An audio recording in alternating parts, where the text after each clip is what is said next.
Now, what do you want to do? Do you want to live your life in such a way that you're always saying to it, you know? Do you want to, is that a good way to conduct things? Or do you want to live your life in such a way that you say, come on, let's go, you see, let's swing this thing.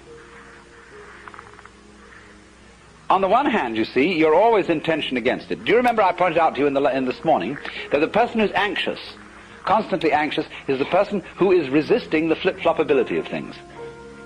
Life is vibrating, it's going blip, blip, blip, blip, blip all the time, and the anxious person says, God's sake, don't do that. Because, you know, you might do it too much. I don't want to blip like this, it makes me feel nervous. Stop it. And so, as he puts his weight on this blip, blip, he goes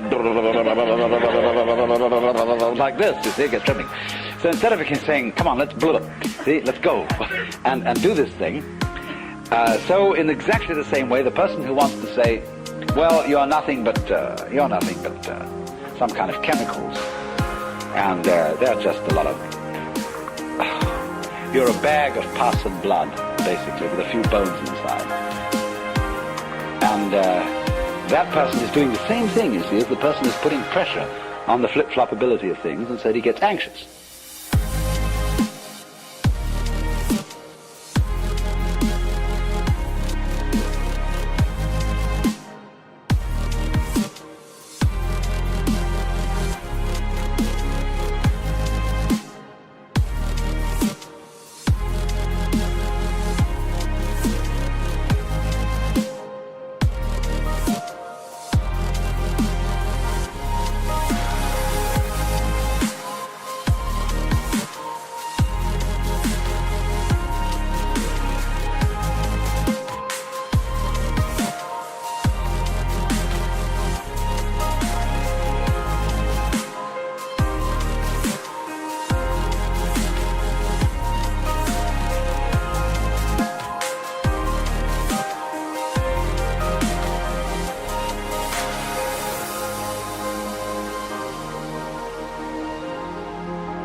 So one of the first stories is that when Bodhidharma, or Dharma, who you see all over Japan, as the man with big eyes, a bushy beard, usually dressed in red, with no legs, he came to where Bodhidharma was meditating and said, Master, I have no peace of mind.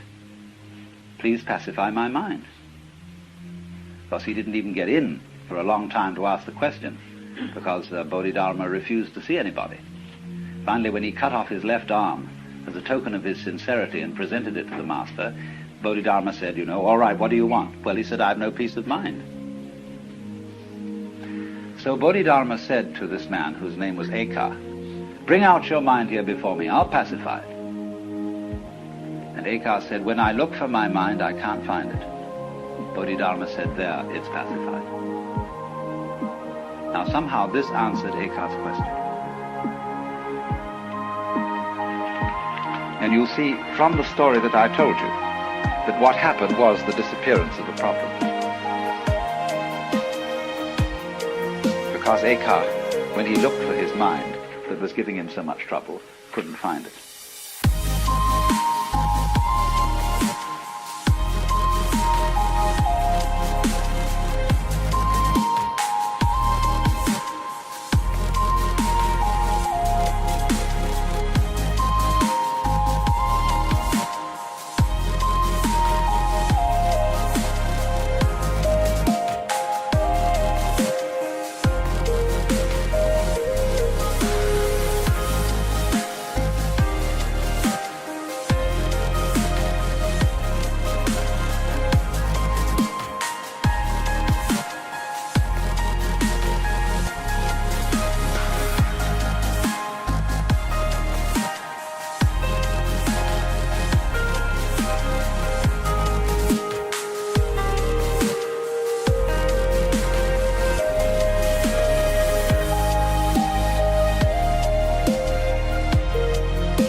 Now then, these stories go on in the most amazing ways, and I might retail a few, although some of them may be familiar to you. I'll try and choose ones that are probably less familiar.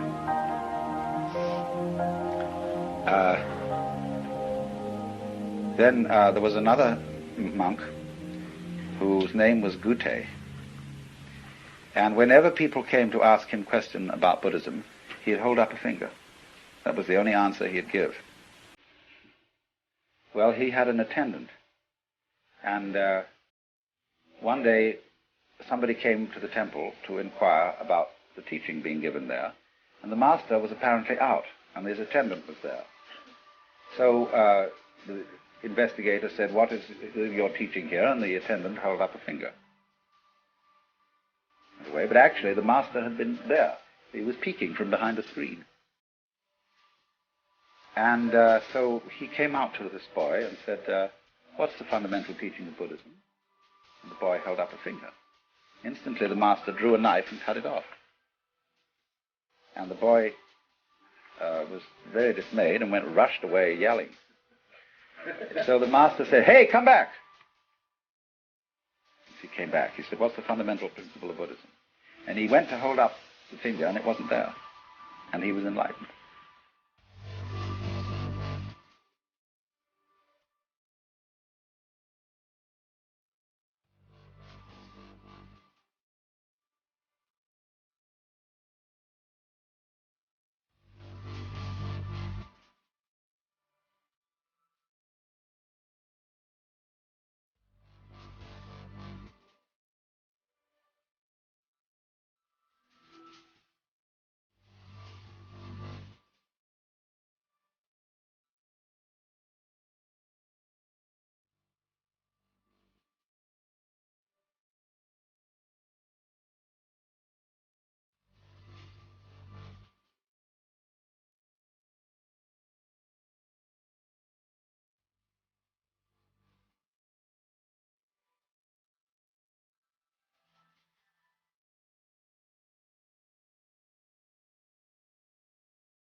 There was a master walking in the forest with a group of his disciples.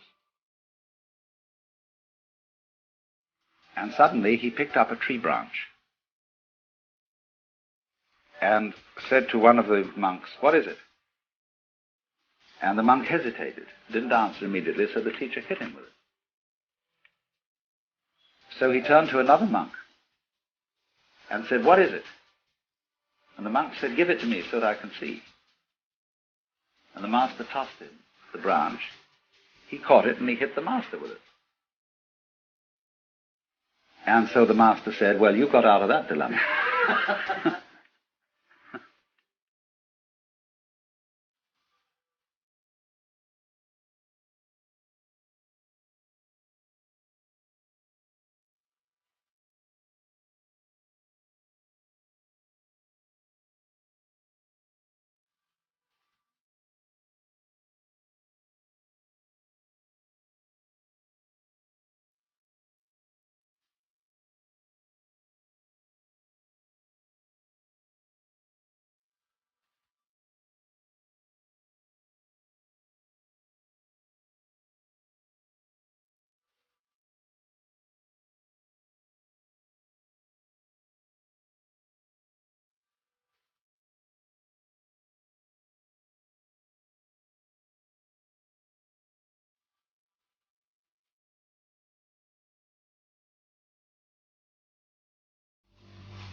There is a Chinese god whose name is Ping, and this is the god of fire.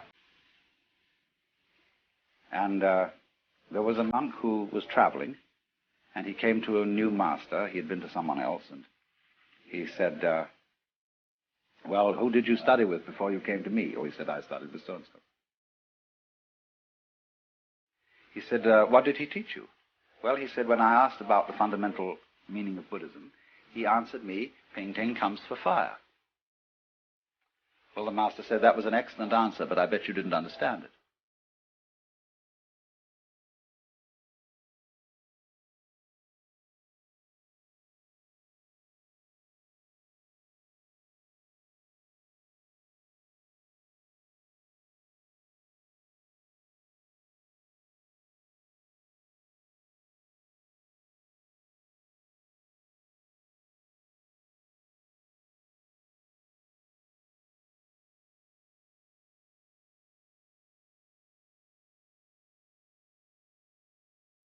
Oh, yes, he said, I understood it.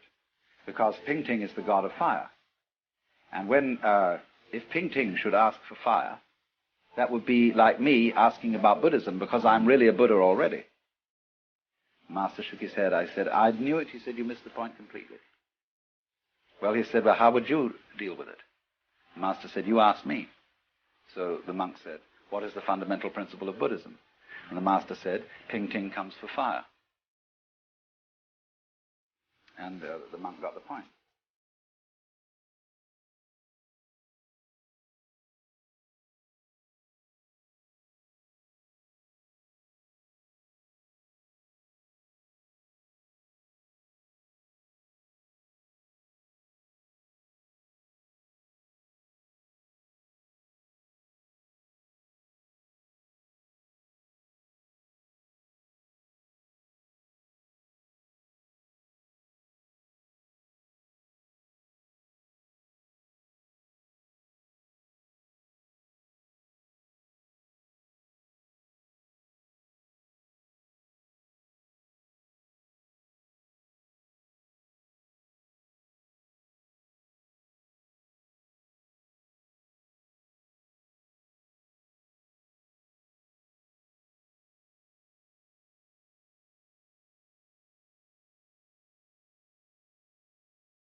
When another story is at a little bit different level. There was a very great samurai, no less than Miyamoto Musashi, and he was taking a ferry boat across Lake Biwa. And after he had got on the boat, suddenly a drunken samurai came bouncing aboard, and he looked at Miyamoto and said to him, "Ha! I see you're a samurai. What's your school?"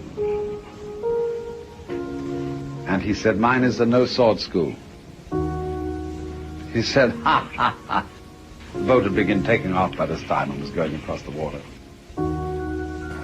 No-sword school. Ah, what a thing. What a thing. He said, "I'll try out your no-sword school." And he drew his sword and said, "Come on." And Miyamoto said, no, wait a minute. There are a lot of people around on this boat, and if we start fighting, somebody might get hurt. Why don't we go over to that island there and we can fight there? So he said to the ferryman, "Row over to that island."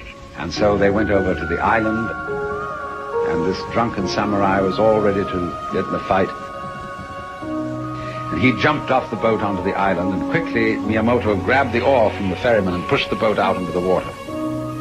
Left him stranded. And he said, "You see my no-sword school."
Another time, there was a famous master called Suibi,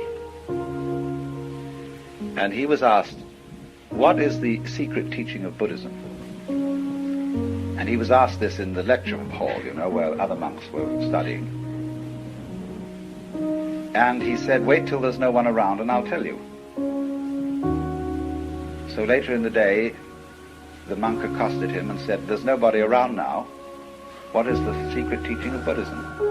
So he went into the garden of this monk, and he pointed at the bamboos. And the monk said, I don't understand.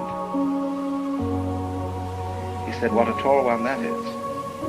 What a short one that is. And this awakened the monk.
Whenever a questioner used to come to Sri Ramana, the great Hindu sage who died a few years ago, they said to him, Master, was I living before in a previous incarnation? And if so, who was I? And he would say, who is asking the question? Who are you?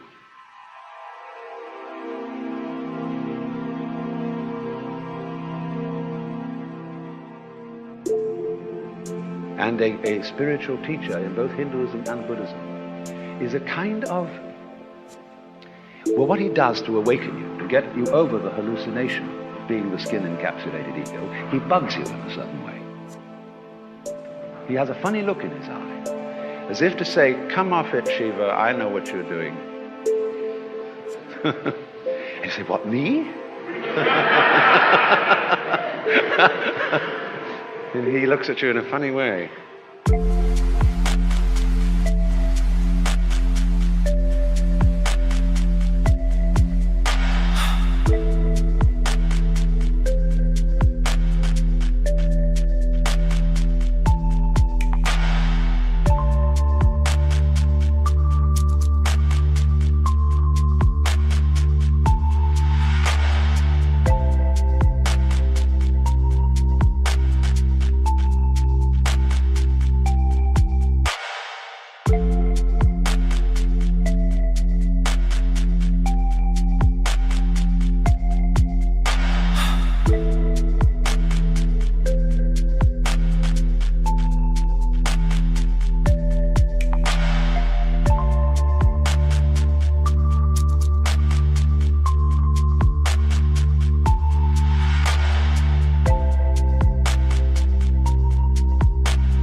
There was once a woodcutter working in a clearing in a forest when he saw a strange animal peeking at him from behind a bush.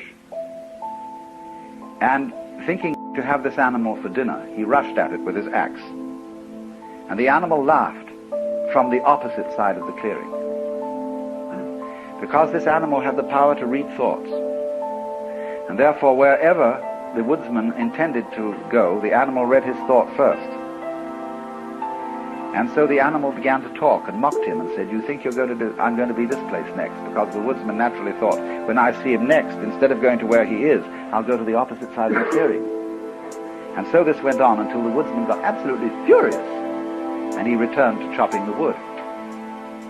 And the animal laughed and said, "So you've given up." And just at that moment, as he whanged the axe against the tree, the head flew off and struck the animal dead. That's the way you have to attain Zen.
The most dangerous graven images are not those which are made of wood and stone. They are those which are made of ideas.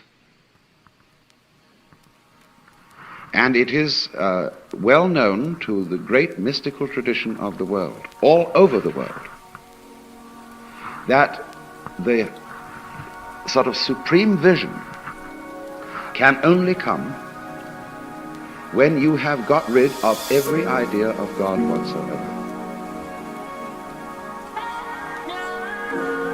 It would be like, as I've often used this image, cleaning a window on which somebody has painted blue sky.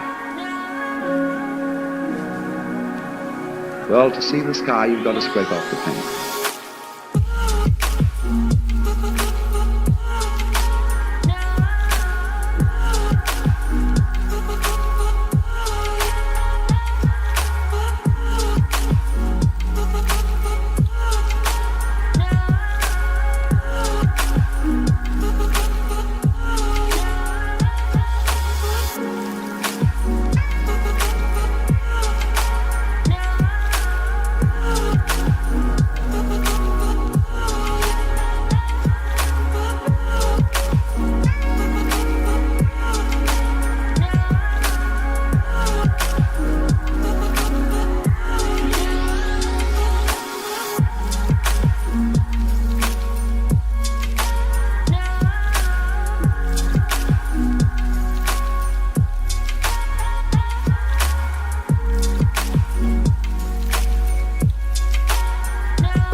Why are you trying to be unselfish? Well, the answer is I want to be on the side of the big battalions.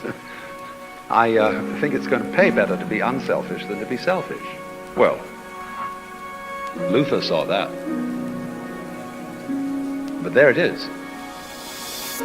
Because what he's done, you see, he's beginning to make you see the unreality, the hallucinatory quality of a separate self. This has merely conventional reality in the same sense as lines of latitude and longitude, the measurements of the clock. That's why one of the meanings of Maya, illusion, is measurement. Things, for example, are measurements. They are units of thought, like inches are units of measurement. There are no things in physical nature. How many things is a thing? It's any number you want. Because a thing is a think, a unit of thought. As much of reality as you can catch hold of in one idea.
When we have the concepts of mind and matter working separately, both are impoverished.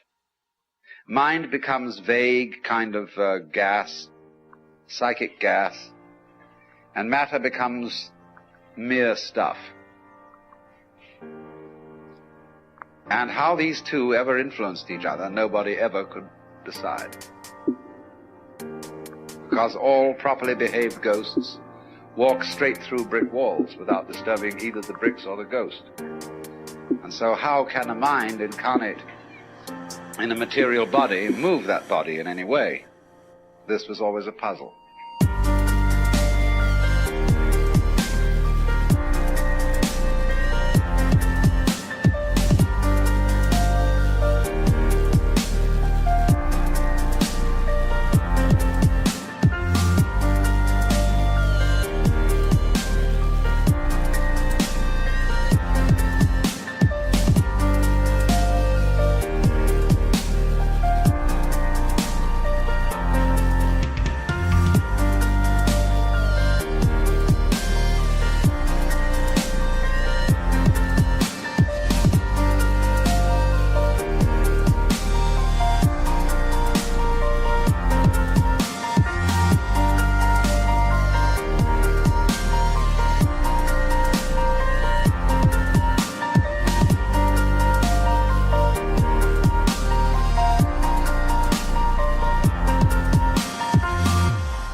When you try to think of matter as mindless, or mind as immaterial, you get a kind of a mess on both sides.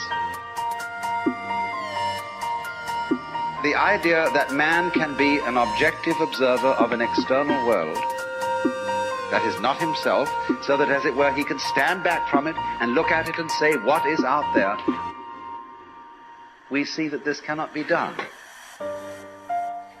We can approximately do it, but we cannot really and fully do it for two reasons. One, the most important reason, is that the biologist will show us very clearly there is no way of definitively separating a human organism from its external environment. The two are a single field of behavior.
When you wake up to this and realize that you are really a playing of this one energy, and there is nothing else but that it is you, but that for you to be always you would be an insufferable bore.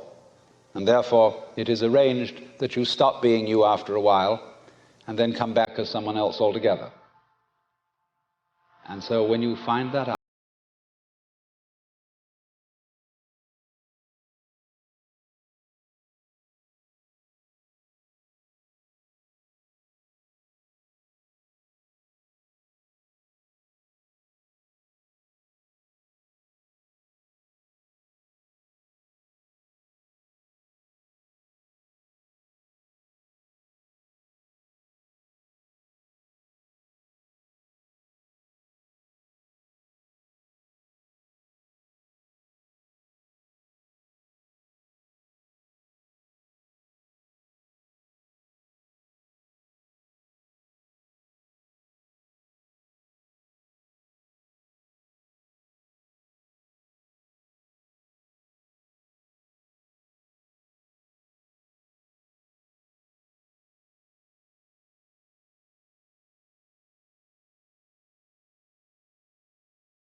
respectful iconoclasm would be, for example, every Easter Sunday the Bible should be ceremoniously burned.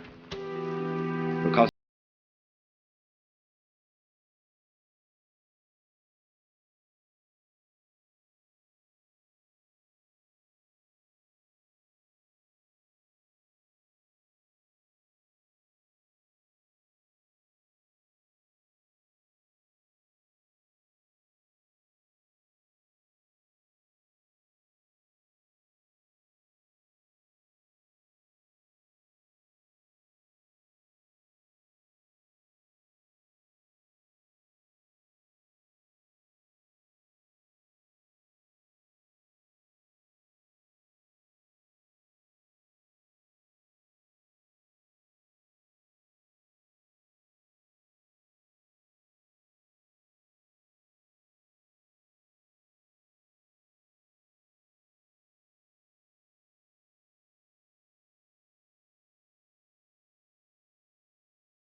The prayers of the Christian church are full of the idea, O Lord, we are not worthy, and since it is only of thy great mercy that we continue to survive at all, we humbly beseech thee, etc., etc.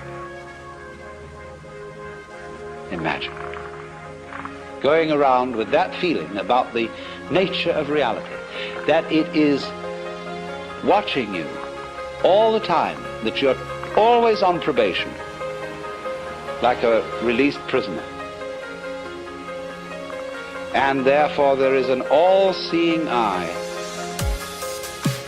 at every moment of the day and night surveilling you, much more efficiently than any big brother could watch you through tiny TV cameras in your bedroom. I know a friend of mine who is a devout Catholic, and in her toilet, but she is different, she has a sense of humor. And in the toilet, you know, it's an old-fashioned one with a tank and a pipe coming down to the john. And there's a little placard on it with a big eye painted. And in Gothic letters underneath it, it says, "Thou, God, seest me."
Let's suppose that you have some difficult and distressing habit, like drinking too much.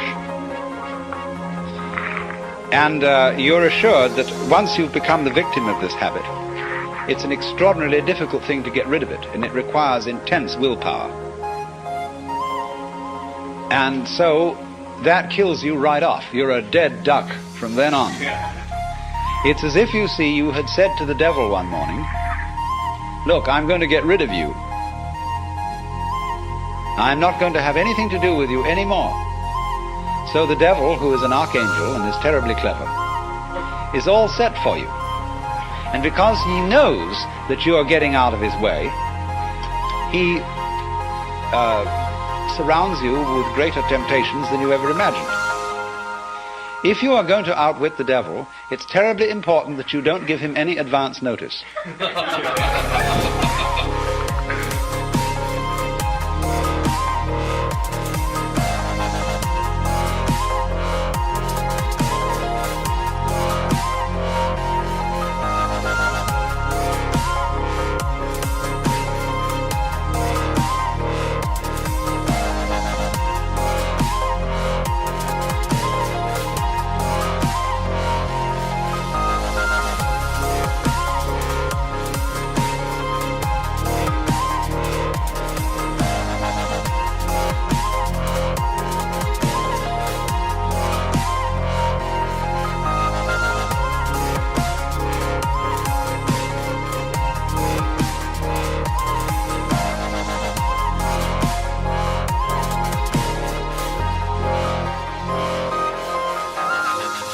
Even if you serve notice privately on yourself that suddenly you're going to drop it all, already the devil knows, because who do you think the devil is?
Eventually you get like the ancient Romans, who had all these mad crowds of barbarians who had to go every Saturday to the Colosseum for a show that really had to surpass everything. Because they had public baths, they had prostitutes, they had every kind of luxury. But when they went to see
where it shows all these beings in states of torture. Now, of course, the priests say, when they're bringing up children, if you do bad things, you will end up in the hell world.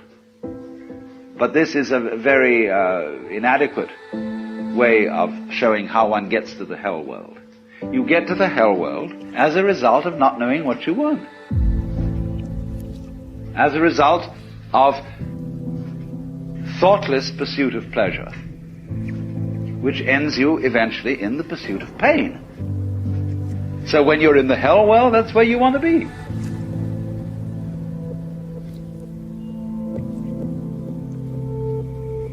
Understand, first of all, that you don't want absolute power.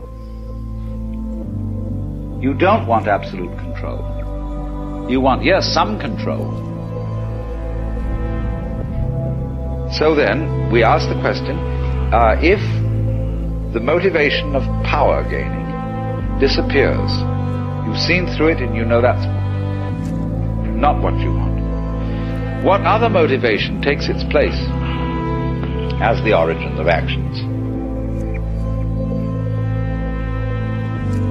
And it seems to me that the answer here is compassion.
in giving away the control, you got it. You got the kind of control you wanted. That's to say, where you had a loving relationship to the world, but you didn't have to make up your mind what it should do. You let it decide. The more, therefore, you relinquish power, trust others, the more powerful you become. But in such a way that instead of having to lie awake nights, controlling everything, you do it beautifully by trusting the job to everyone else. And they carry it on for you.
What about evil?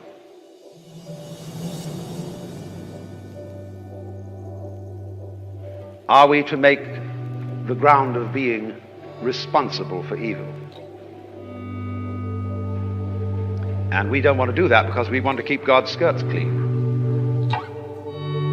In spite of the fact that our own Hebrew Bible says, I am the Lord, there is none else. I form the light and create darkness. I make peace and create evil. I, the Lord, do all these things.